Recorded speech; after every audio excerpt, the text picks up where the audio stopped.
అంబర్పేట్ నియోజకవర్గంలో ఎంపీ అభ్యర్థి గంగాపురం కిషన్ రెడ్డి మంచి మెజార్టీతో గెలిపిస్తారని Bagh Amberpet BJP vice president Rekulampati Ramareddy తెలిపారు. ఈ సందర్భంగా వారు మాట్లాడుతూ నియోజకవర్గ ప్రజలు బీజేపీకి అధికంగా ఓట్లు వేశారని ధీమా వ్యక్తం చేశారు. ఎంపీ గెలుపు మోదీకి మళ్లీ కిషన్ రెడ్డిని కానుకగా అందజేస్తామని ఆయన తెలిపారు.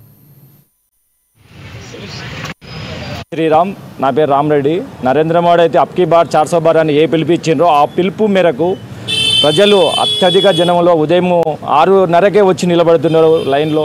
మేము ఈసారి నరేంద్ర మోడీ గారికి 400 సీట్లు ఇవ్వాలి, ఆ విధంగా మేము ఉదయం పనులు వదిలిపెట్టుకొని వచ్చి ఎర్లీ మార్నింగ్ ఓట్లు వేయాలని వాళ్ళు ఇష్టపూర్వకంగా వచ్చి ఎంతోమంది నరేంద్ర మోడీ 400 సీట్లతో మళ్ళీ ప్రభుత్వాన్ని చేయాలని, మళ్ళీ నరేంద్ర మోడీ ప్రధాని కావాలని వాళ్ళు హృదయపూర్వకంగా కోరుకుంటూ జనాలు